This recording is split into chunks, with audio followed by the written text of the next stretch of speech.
Ambo warra karaan tokko garaanis tokko Ambo biyya dhiiraa Ambo ko ambaa lafaa akkamiin sirraa afa daangaa kabachiisa qeerroo yoom gadi lafa jaagamaa badaanee erga daraaraa kafanii hinaaf.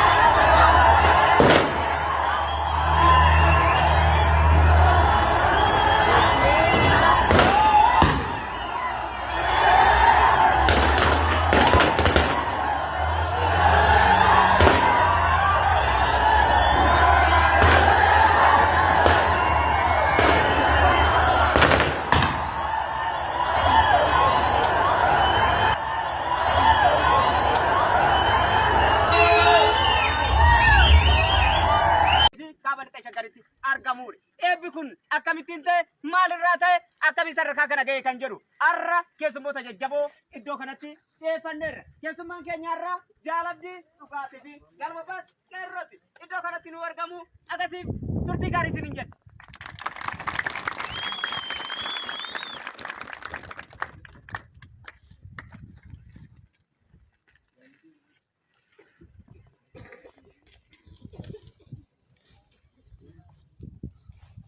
Aye, Jaalabdii dhugaa gara waltajjii keenyatti yookaan gara istiidiyoo keenyatti nu dhufaa jiru. Kanaaf amilee gaariidhaan yaasii baduu isiniin jenna.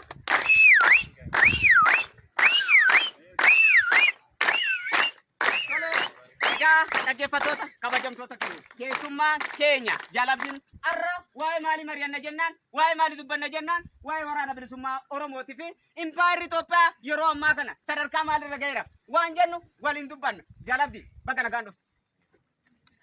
Aye, Abdi, mee gara ijoo dubbii keenya totoo seenin dura. Gara dubbii ijoo keenya totoo seenin dura. Har'a maaliif dhufne maaliif bakka kanatti uummanni kun walitti qabame? Akkasuma mee dura dhaggeeffattoota kabajamtoota keenya waraati akkasii dubbii taanu maaliif bakka kanatti walitti qabamne kan jedhu mee jecha xiqqoo nu ibsa. Ayyee har'a waan walitti qabamnee fi gammachuu waraana bilisummaa Oromoo gammachuu uummata Oromoo waan ta'eef guyyaan irraa kun immoo guyyaa eebba waraana bilisummaa Oromoo marsaa opereeshinaa waan ta'eef eebba kanarratti waraana bilisummaa Oromoo waliin gammadanii ooludhaaf hawaasni keessatti argame waraanni bilisummaa Oromoo immoo dadhabbii isaa keessa darbe kana guyyaan inni xumura isaa erga uummata isaatiitti seenu waan har'a ta'eef argamanii jechuudha. Ayyee Jaalabdii fayyaa nu ta'a jecha. Eebbaaf asitti argamnee jetta. Har'a kaleessa sagantaa EBC biyyattii OBN egaa miidiyaalee biyyattii garaagaraa dhaggeeffachaatiin ture. Akka miidiyaaleen garaagaraa naan jedhanitti waraanni bilisummaa Oromoo badeera biyya keessaa balleessineerra. Omtuun jiranu amma booda caasaa nageenyaa keenya milishaa gandarraa buqqee gandatti deebisuu qofa. Hojiin keenya kan itti aanu jedhee mootummaan dubbataa jira miidiyaa qabuun. Har'a yoo ilaalu immoo qophiin kun waan addaanatti ta'e. Akkamitti ilaaltu waan kana? Dhugaadhaa wanti kun? Egaa kun waan baramaadha. Mootummaa Itoophiyaa dhufaa darbaa irraa waan dhugaa dhageenye hin beeknu waan sobaa malee. Miidiyaan isaaniitis miidiyaa sobaati.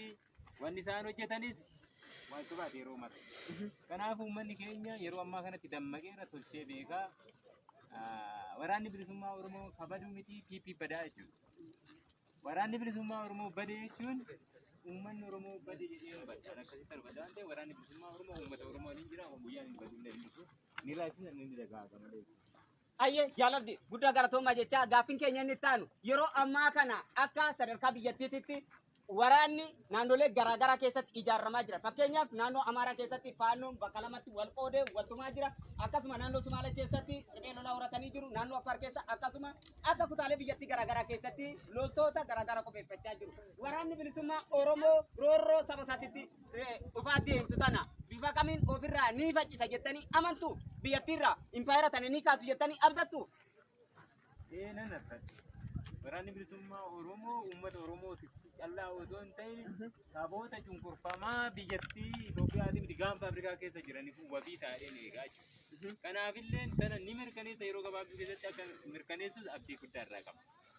Kanaaf immoo waan gara faannootii fi Sumaalee kaastee gubbaa irratti mootummaan Itoophiyaa mootummaan hin jiru biyyattii keessa mootummaan hin jiru waan ta'eef biyyattiin kan jirtu qawweedhaan waan taateef namuu qawweedhaan biyya ofii tifkachuuf naannoo ofii tifkachuudhaaf qophiidha waan ta'eef isaanis qophaa'aa jiran jechuudha. Waraanni bilisummaa Oromootis qophiin isaa Oromiyaatis fi mirga dhala namaa kabachiisuu fi gaanfa Afrikaa gubbaarratti nagaa buusuudha waan ta'eef warri kunillee irratti argamu qophaa'an bifa kanatti malee waan biraatiin jechuudha. Dabqa namaa yookaan daangaa namaa cabsanii